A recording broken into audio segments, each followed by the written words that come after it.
All right, so we have just finished Knicks preseason game 1. It's the preseason. There's not much to dissect here. We don't know if this is going to carry over. We don't know if this is a blip. I mean, you don't really people are just trying not to get injured in the preseason. So that's what the Knicks essentially did. The starters played the first half, normal rotation minutes, which is a miracle that Tibbs did not play them the entire game, as it were. A few things that stood out for me, specifically starting with the starters, was a lack of comfort between Cat and specifically Brunson. You know, like, they've been playing with a rim running center for years now.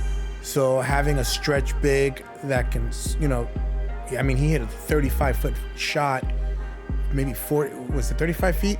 He hit a pretty far shot, and that's something that they're going to have to get used to. And then also the pecking order, who takes what shot where, when to be comfortable. You could tell that there were moments out there where they were kind of like, well, I don't want to take too many shots. I felt like everybody didn't want to step on anybody's toes. Some bright points for the bench. Miles McBride looked like he is ready to take the mantle of sixth man to heart. He played really well. Lockdown defense as he normally does. I think he hit four out of 9 3-pointers. So he played really well. Let's take a look real quick at the box score here. You can see that Josh Hart, you know, the starters didn't play a lot of minutes, and, you know, you don't, again, want them to play a lot of minutes. It's going to take time for them to get used to each other and to get acclimated. OG, what stood out? Karl-Anthony Towns only had 10 points. Jalen Brunson had 12 points. Again, this is in one half of play. Precious looked good. Landry Shamet looked good. Campaign played well. Miles was out of sight. Jericho got 10 rebounds. And Tyler Kolek, I didn't get to see this game because today was the New York sports, like, with equinox or convergence of everything, because let me tell you what the day was. 10 a.m. woke up. It was the Jet game at 10 a.m. And I actually put a post on this on YouTube, and they lost to the Vikings. Close game. Aaron Rodgers almost got hurt, blah, blah, blah, blah. Then we watched that game till 1 o'clock, and I wasn't going to watch anything. I was going to edit or do something else.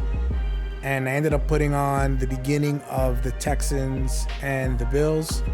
Texans looked like a Super Bowl contender. They looked really good. And then I watched that at 3 p.m. And then I watched the Liberty advance to the WNBA Finals for the second year in a row at 3 o'clock. While simultaneously at 4 o'clock, I put on the Mets-Phillies Game 2 of the playoffs. Mets ended up losing that on a walk-off single or double. 4:25 was the Giants and the Seahawks. So that was a great game. Giants blocked the field goal at the last second, ran it back for 6. Real bounce back win against a good Seahawks team that was 3-1 on the road. Knicks obviously played their preseason game at 5 o'clock. I watched the first half of it, and I wasn't able to watch the second half because of going back to the Met game and watching the end of the Giants game. And it was just thank goodness the Yankees didn't play today, because I couldn't even move from my couch. It was, I mean, it's not a punishment, but it was a great day in sports. Shout out to the Liberty for getting to the finals again. I really feel like this is their year to win it. They have never won in their history. The WNBA started in 1999, I think. So it's been a long time. The Knicks are title favorites. The Rangers are Stanley Cup favorites. The Yankees and the Mets are both in the playoffs. The Jets and the Giants are probably the 2 odds out. I don't know if they're going to be able to turn it around. Either one, maybe. But it was a lot. It was a lot today. So, and then, you know, obviously I edited like 4 or 5 videos, and then we're shooting this right now. But it was a tremendous day. But anyway, this is the Knicks video. I'm pleasantly surprised at what the team looked like, considering that this trade happened for Karl-Anthony Towns the day before training camp, and that is abnormal. That doesn't, you know, happen. So they are going to have some rust.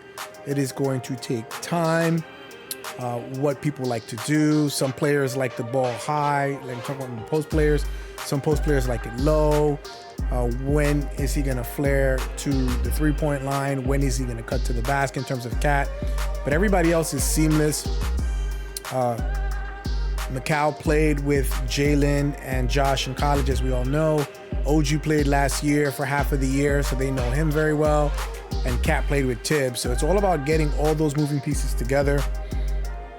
I think the starting five is going to be the starting five in terms of Karl Anthony Towns at the 5, OG Anunoby at the 4, Josh at the 3, Mikal at the 2, and Jalen at the 1. But we're going to see. I think Jalen has to change in terms of how fast he starts. I think you want to start getting everybody else involved first, and then maybe get yourself going later on in the game. I think that's the best course of action. Maybe be a traditional point guard at first to get them more confident shooting, because I felt a lot of times there was a lot of rush shots with the starters that they didn't know when to shoot. And when they got it, it felt like, oh, I got to shoot because I'm not going to see the ball again. I saw that with Josh, and I saw that with Mikal a few times. OG seemed a little bit more confident because he doesn't think about stuff. He just goes out and does what he does. So it's going to take a while. But very interesting first preseason game. I do think Tyler Kolek is a rotation player. I think he is going to surpass Campaign at some point, maybe, as early as December, but you can't look at these highlights with Tyler Kolek taking over and not think that he is not a rotation player. They signed him to a 4-year contract, so they obviously do think that he is going to be that.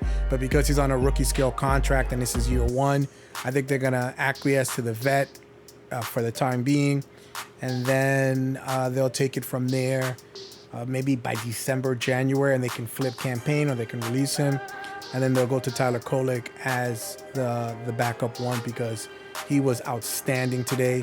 Jericho Sims, like I said, looked really good rebounding the ball. So it is going to be a very interesting year. This is the first year, I want to say since 1999, maybe 2000, the Knicks are considered a championship contender. Even those mellow teams, nobody was ever considered a championship contender because mellow teams had to deal with the Celtics at that time with Garnett and them. So, this is going to be a very interesting year. New York sports, everything was great, and the next game is going to be great. They're going to face the T-Wolves in the preseason. That is going to be juicy. We may not make a video on every single game, or maybe we will. I don't know. We'll see what happens. But anyways, I will see you on the next Knicks tape. Shout out Knicks, go Knicks, and see you on the next one.